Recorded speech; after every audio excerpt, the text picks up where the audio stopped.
So welcome to the TMD Show episode number 2, season 1, episode 2.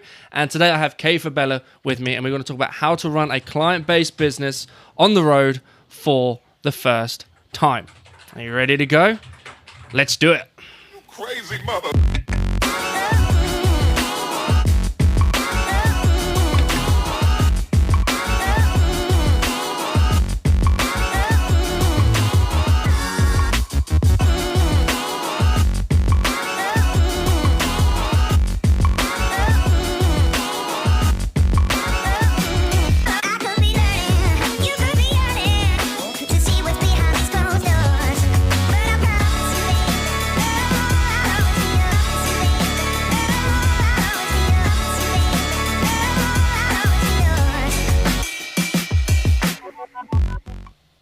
Boom. I absolutely love watching that video. Absolutely amazing. So, like I said, guys, today's episode, we're going to be diving into how to run a client-based business on the road for the first time with Kay. Kay will be back on again in a second for those of you that's watching the pre-party on the Facebook live show.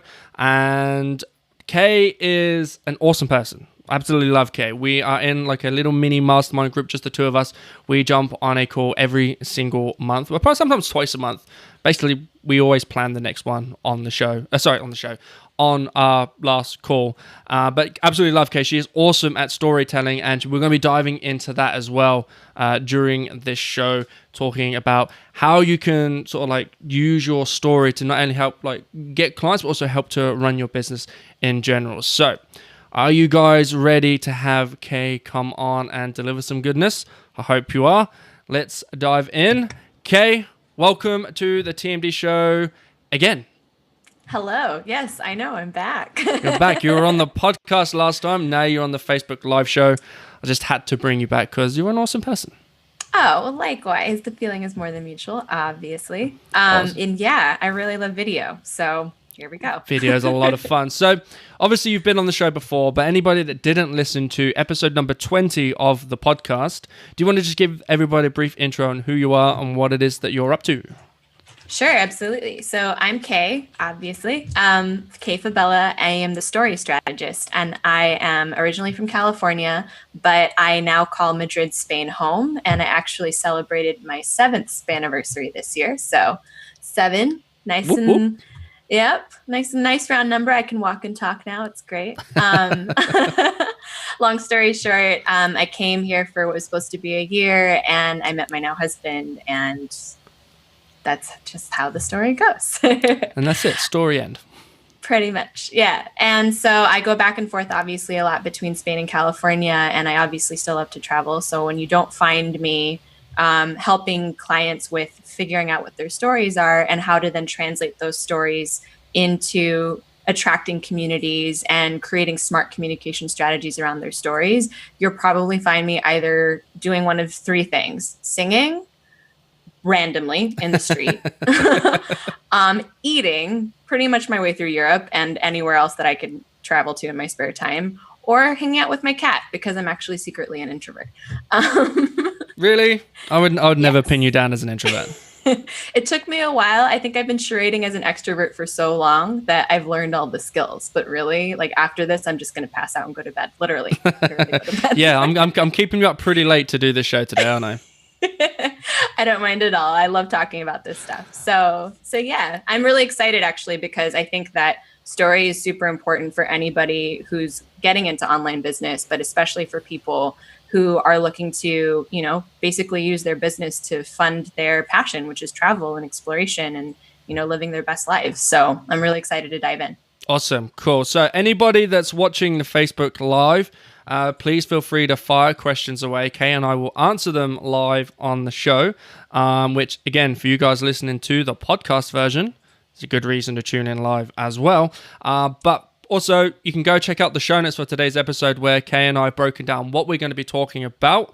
And also, you can feel free to leave questions and comments there, and we'll jump back in later on and answer questions. So if you did want to check out the show notes, it's tmdshow.com/S1E2. And you'll be able to go and you can watch even the Facebook Live on the show notes page as well. So, Kay, I'll let you take this one away. Fantastic. Well, so I guess I wanted to start first of all with for digital nomads. I think the first thing that I hear a lot, because I'm in a bunch of these groups, right, where I love connecting with like-minded people in online business and especially in travel because hello, duh, that's why I'm here in Spain. But what I think I see a lot more is more than people who are digital nomads, people who want to be, but they have all these questions of like, but how do I start? And so I kind of wanted to tackle that on today's show, if you would follow me. Of course. So the first part that I wanted to kind of get out of the way, which I think is the more technical side of things, obviously you need to have a laptop. It doesn't have to be a Mac. It's okay. We'll still accept you into the cult of digital nomads, even if you don't have a Mac. Yeah, that's true. And then obviously a way to make sure that you are earning money.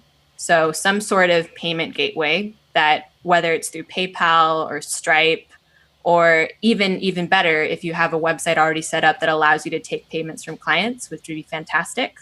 Or I know that you and I were talking about this before the show. If you're still kind of like, WordPress and Squarespace, and I don't really know where to get that started, rather than making the barrier to entry difficult for yourself, if you just want to kind of keep moving, there's some great websites that you can start looking for odd jobs as a freelancer to start building your portfolio and looking for clients.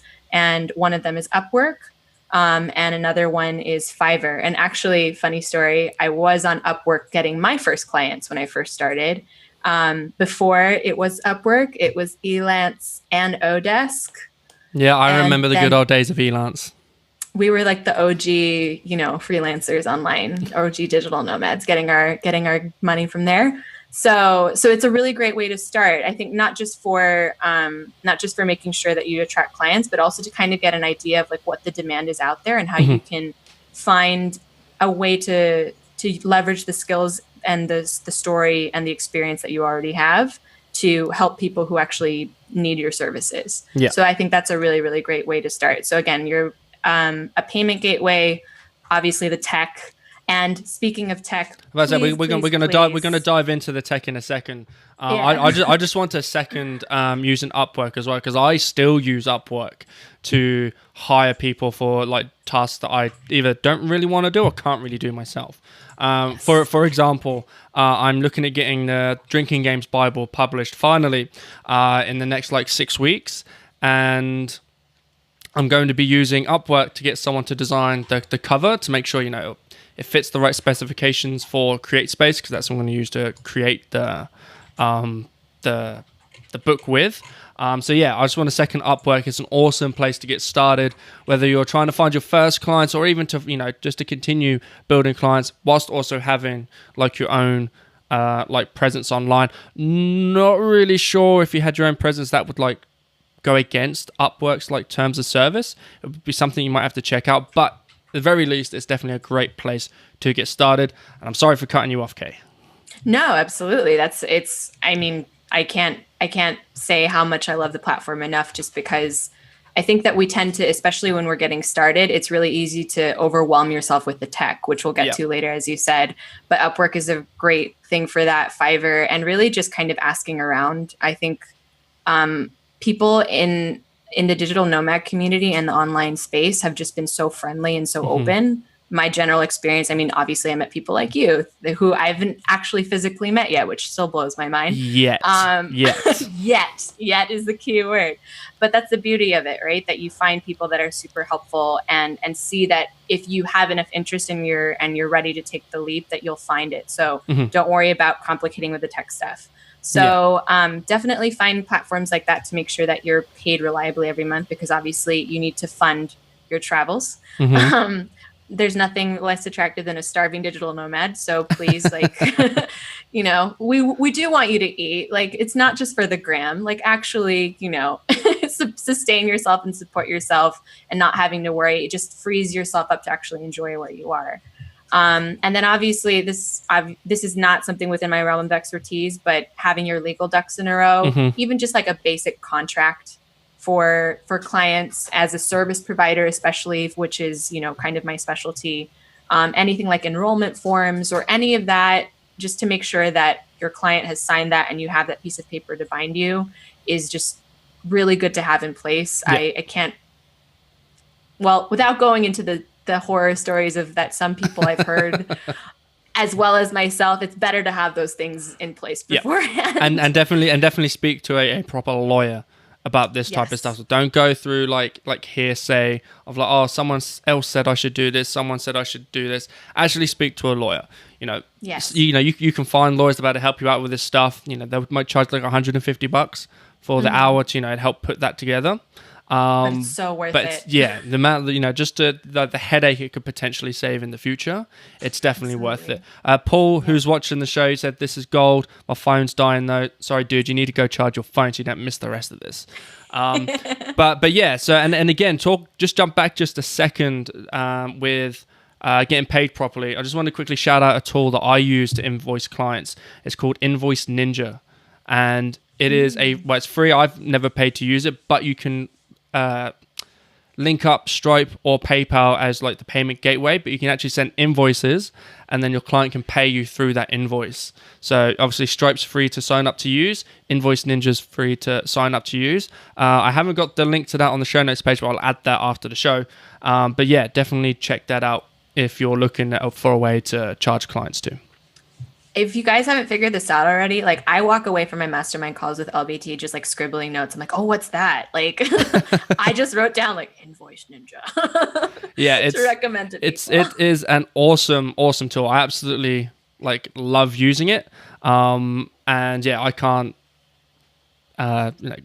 give it enough props on how easy it's made my life. Laura Fernandez says hi, by the way, Kay. I don't know if you're actually looking at the comments, but yeah, Laura says hi. Hi, Laura. And again, everyone listening to the podcast, a good reason to jump onto the show live. Cool. So now we've actually already started talking about tech. Do you want to go through some of the tech stuff that you wanted to talk about? Absolutely. Yeah. So I think I mentioned obviously having a good laptop and something reliable, but I can't stress this enough. And I think a lot of people learn this the hard way, myself included. Please have something to back up your files. And I suggest both physical, like a hard drive, some sort of portable plug-in that you can stick in with a USB. I'm super techie, as you can see, as well as something on the cloud. So whether you choose Dropbox or Google Drive or anything of that nature, it's just, especially as a service entrepreneur, the likelihood is between the contracts and the exercises that you give clients or, say video files that you put together or podcasts that you record, there's going to be a lot of storage space that you're going to need. And that's going to fill up your computer or your hard drive really, really quickly. So make sure that, say you have a client that you need to get a video to and your computer gets covered by that mojito that you were drinking on the beach. It could happen. I don't know. I was about to say that sounded like it from personal experience. That was very specific drink. I do like mojitos on the beach, just not with my laptop anywhere close by. But you, rather than you having to deal with, oh my goodness, where's my stuff? And I need to get this to this client by tomorrow or the day after. Having that backed up will just save you so many headaches. So definitely having a physical hard drive as well as some sort of cloud storage. Yeah, to keep and I use actual hard drives as well. I've got short, small 500 gigabyte SSD hard drives, and then I also use Dropbox as well. I've got their 1 terabyte account, and yeah, it's more than enough for what I need. But yeah, I've gone through the experiences. Not with client work, but with some of my own stuff. I've lost a load of videos in the past because I had it just backed up on a hard drive, and the hard drive was ended up getting corrupt somehow, and so I lost all of that. And I know of a few people that have done that too. So yes, definitely back it up on a cloud service as well. And Dropbox is pretty inexpensive. If you pay for Google services, I think it's like $3 a month or $5 a month to get a Google account. You get 30 gigabytes worth of Google Drive data with that. So yeah, I definitely use a cloud service too. Yeah, for sure. And without getting too much into I'll let all the web designers and the web developers settle this between themselves. But even just a basic web presence, I think, is really important. I'm a huge believer in personal branding, or at least leveraging the story that's told about you online to your advantage. So it goes either way, right? Either you tell the story or Google tells the story for you. Yeah. Right? So take that into your hands, whether it's something as simple as, just a basic WordPress or Squarespace, I can speak, site, or even something as simple as, just having a Twitter handle or your personal Facebook page and making that public so it's searchable so that clients can find you. I mean, there are multiple ways you can do it, but just something that lets people know that you're active, that you're accepting clients, and is kind of your first platform to tell your story from, so that not only can they see that you're active, but they can start referring people to your services or even buying from you, because where else are they going to learn about you and see what it is that you do? Yeah, and I've seen multiple people who use, we'd mentioned like Upwork and Fiverr earlier on. I know some people who use Upwork and Fiverr to get their clients, but they have their own website where they, it's kind of like an online resume. So, people can refer to it, you can like show off all your experience, portfolios, all that type of stuff. The one thing that really gets to me when people do that is when they use like the free service like blogspot.com, or they use such and such.wordpress.com. Go out and pay, like the $12 a year to register a proper domain name, and using something like Squarespace would be perfect. It's cheap, cheerful. I think you pay like $8 a month for a Squarespace account, which includes your hosting, and also like the way the website looks. You just need to slap on the content, but go out and pay for the actual domain and look more professional. Yes, when people, because I don't want to say I judge people, but but people we do. But we do, yeah, we do. But yeah, it just looks a lot more professional when you're using an actual domain name rather than one of the free ones. It shows that Exactly. you get that like air of success almost when you're using your own domain compared to somebody who's using like .wordpress.com or Absolutely. I don't know, whatever other free domain names you can get. So yeah, definitely do that as well. Yeah, and actually, I just remembered one more that you can add to the show notes later. It was basically I'm trying to kind of anticipate the different barriers to entry for digital nomads, because I think a lot of what gets in the way of people taking that next step is, but I don't have all these pieces in place and it's not perfect, right? So another one that I found is about.me, which I know has some sort of agreement with Google, because when it was the only thing that I used before I had a website, it allowed me to just have like a really basic bio with a photo and links to all my social. And that was it. Like there's literally nothing that's stopping you, but just something that you can show to people that they can see that they can find you online. Sweet. Cool. Right. I'll add that to the show notes as well. Fantastic. Want to make sure everybody's covered when they leave this show today or hearing this podcast today. Hearing the podcast from the show, whoever you're watching, listening to this, we want to make sure you're all covered. And again, everybody that's tuning into Facebook Live, see there's a few of you live right now. Please, if you do have any questions or you want clarification on anything that we're going through, please fire them away in the comment section and we will make sure we clarify everything and answer your questions.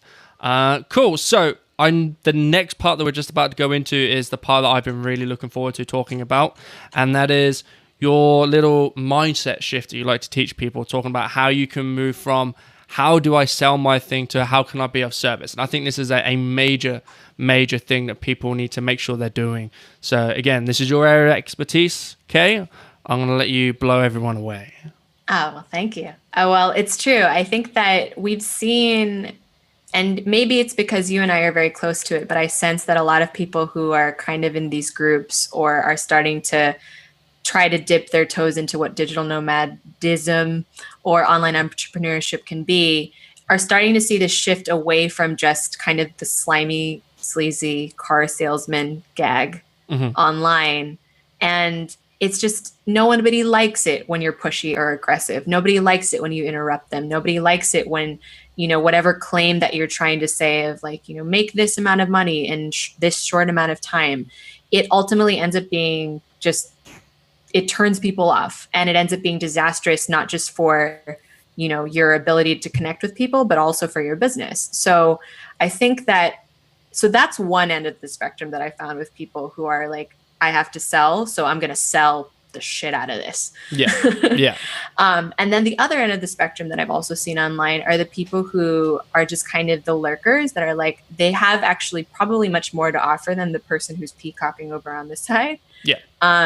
But they're timid, or they think it's not good enough, or, you know, it's been done before, or they're trying so hard to make it perfect that they just don't want to get it out there. Yeah. And they've been procrastinating on it. Right. And so I think for both of those camps, the one thing that I tell people is you can't be thinking of pushing it out. The focus can only go one way. Yes. But rather than how can I sell my thing? How can I be of service? And that shows. You can see it in interactions. Like there's somebody that I know, and I'm going to shout out to her, Jessica Rodriguez, who I was going through some really hard stuff personally in the past couple of weeks. And she'd had me on her podcast several months ago, and I haven't talked to her since then.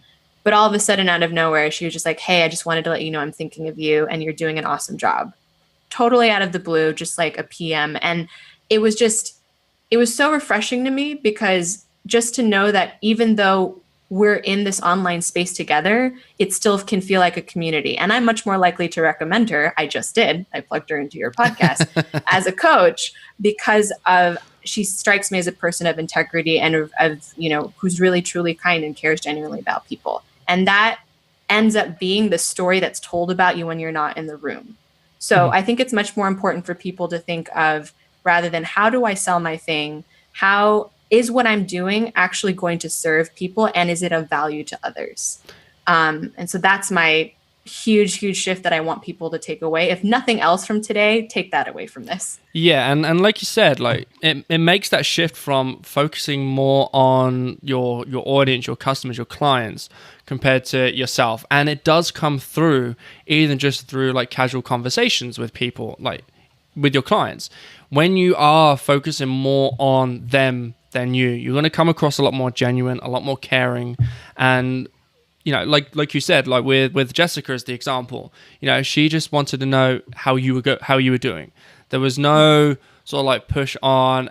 If she knew what was going on, I said, hey, you know, I'd love to like talk to you about this. Here's my booking page. It'd be like $50 for a half-hour session. Exactly. Nothing like that, you know. And you'd block them, yeah, in a second, yeah. But when you focus more on them and how can you serve them rather than how can they serve me, how can they meet my needs, then you're going to come across a lot more genuine, a lot more helpful, and people are going to respond to you in a much more positive way. And like you said, they say like branding is all about what people say when you're not in the room. Yeah. You're going to be building a strong brand of someone who cares and really has their client in mind when, you know, they're talking with their friends, or when it comes to, you know, someone needs a recommendation for, you know, a service that you offer, they're going to recommend you because you're more caring. So definitely, if this is the only thing you take away from today's show, make sure you start focusing on things in that way. How can I be of service to people rather than how do I sell my thing? I think that is just golden for today. Absolutely. And it's just better for business. I think that kind of classic adage of, you know, it's not personal, it's business, I think is BS. Mm-hmm. Especially if you're working for yourself and you are the face of your business.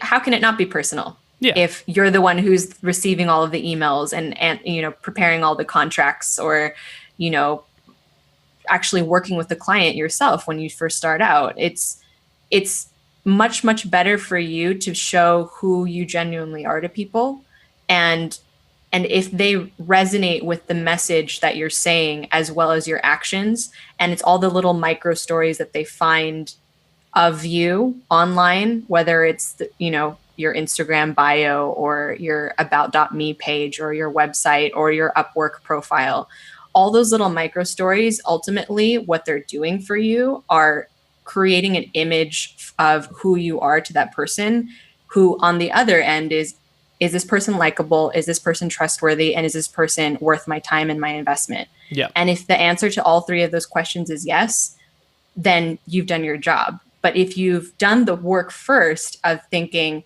is this something that they'll actually want? And is this something that I've created from a place of real understanding and empathy with who they are? Then those 3 questions that your client's asking or potential client is asking before they hire you, there's going to be a resounding yes every time. Yeah, and this kind of dives into the final point that we want to talk about today on why people care more about who you are and why you exist over what it is that you sell. Especially when you're offering a service, you're working with the clients yourself. People care more about the type of person you are, what it is that you can do over, and just like the type of person that you are, and like why you're doing what you're doing as well. Is that there's like the passion there for the work that you're doing? That's more important over what it is that you sell. Absolutely, it's so true, and I think that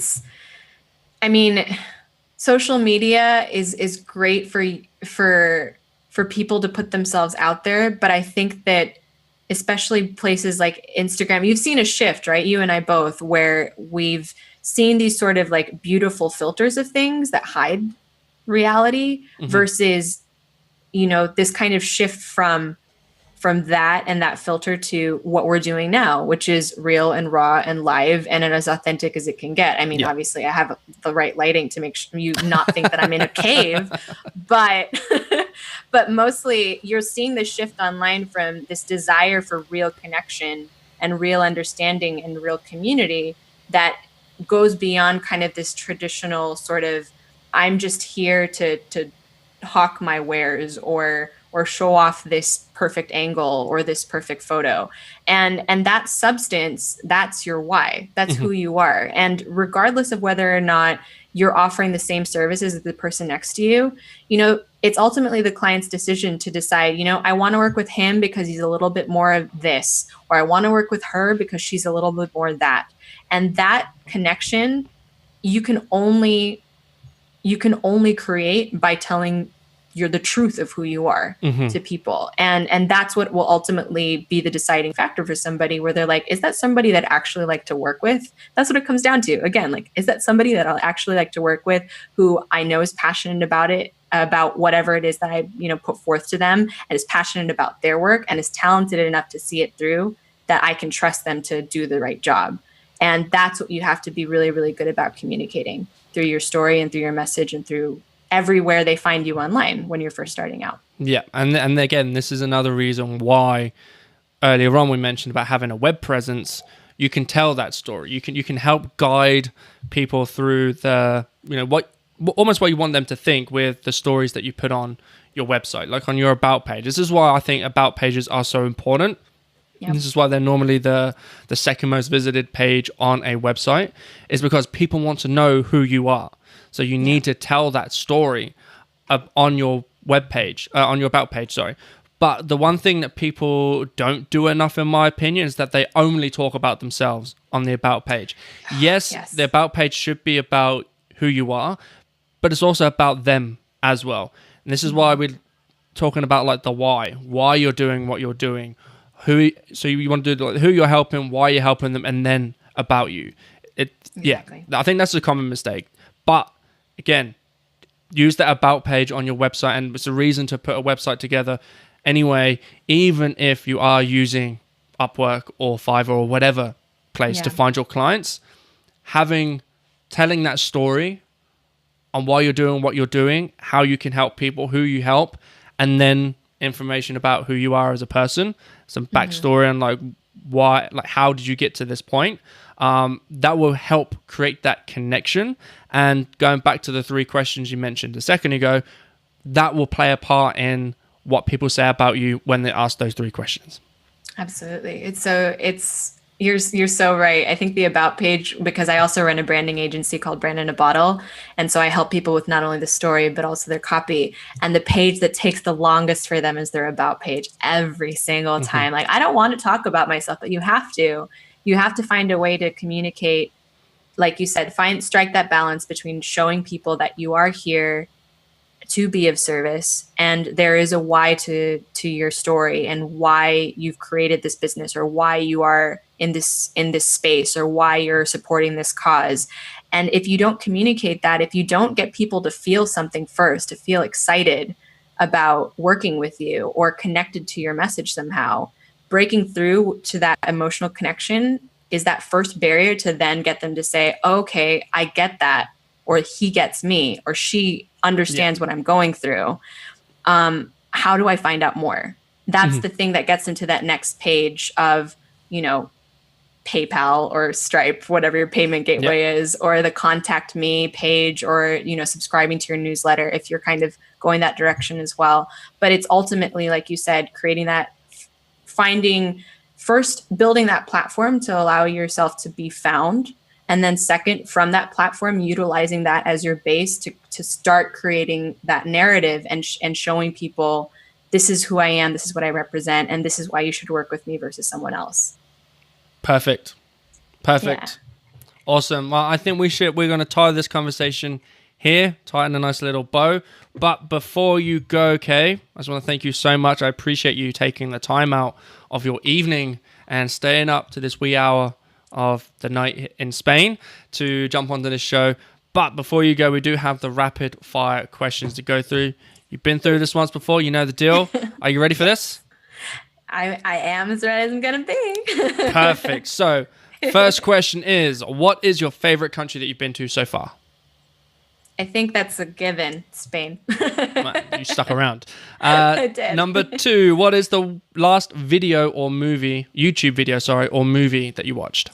Ooh, YouTube video. The Game of Thrones recap from yesterday. So good. So good. Number 3, what is the weirdest thing you've eaten? I want to say it's a tie between pig ear and beef tongue. Yep. Okay. Number 4, mountains or beaches? Ooh, I used to be a beach person, but I'm actually really starting to like the mountains. So maybe it's a life thing. Switching. It'll be beaches again some other point. Number 5, if you can meet one person, living or dead, who would it be? Maya Angelou. Number 6, are you a day person or a night owl? Day person. Number 7, what is your go-to pump me up song?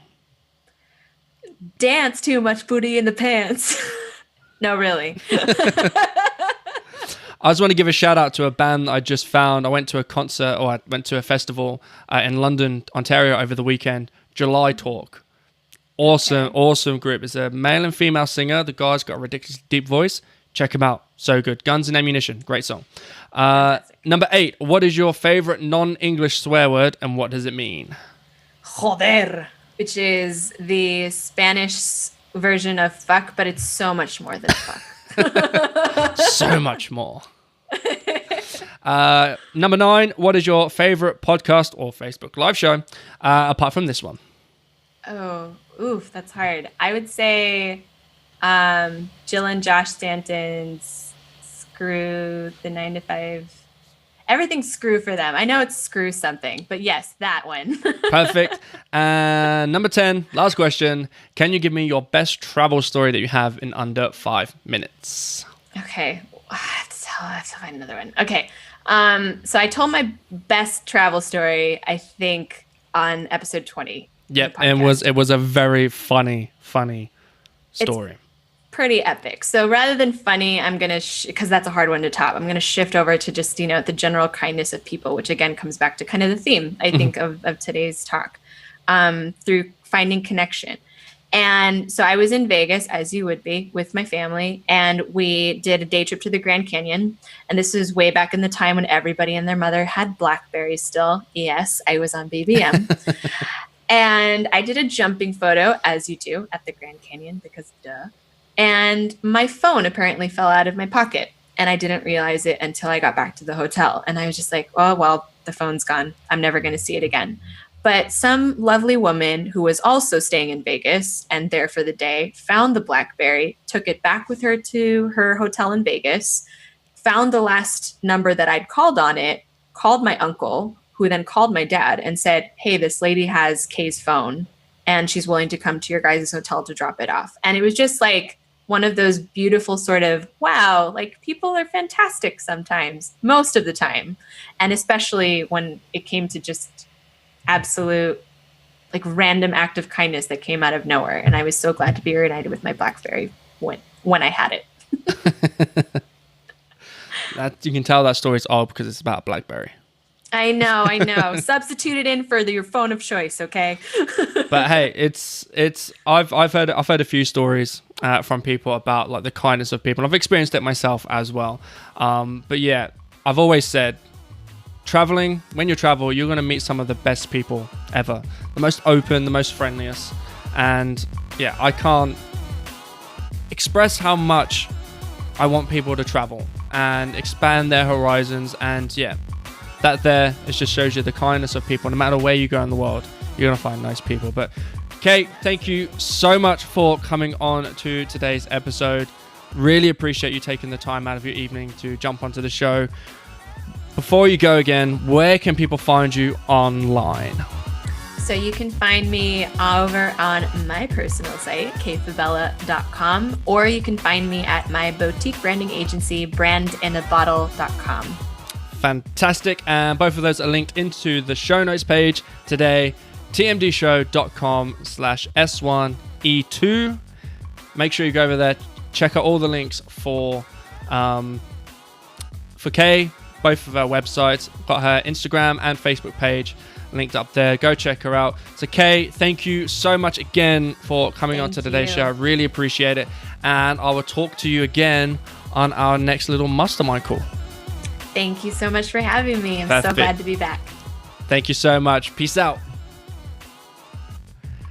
And there you have it, guys. There is another episode. Kay and I think we dropped some bombs right there. If you would like to subscribe to the show, make sure you go and like the Facebook page, or you can go ahead and join the Facebook group. Dudebrew.com will redirect you there. Get notifications the next time the Facebook live show is on. Or if you are checking this episode out on the podcast, make sure you hit the subscribe button on whatever podcast player you're watching it on. And also feel free to leave a review whilst you're at it as well. I really appreciate you guys taking the time out of your day to listen to the show, whether it's on the podcast or live on Facebook or watching the replay. I really appreciate you taking the time out to listen to the show. Do make sure you check in next week as I have Michelle Weinstein on the show. Weinstein, she's going to kill me for not saying her name right. But she's going to be on the show and it's going to be an awesome one. So make sure you tune in live for that. Again, it's going to be next Monday live from the Facebook page or in the Facebook group on Monday at 5 p.m. EST, and we are going to bring the heat. So guys, enjoy the rest of your day, enjoy the rest of your week, and I will see you on the next episode. Peace out. Fist bump.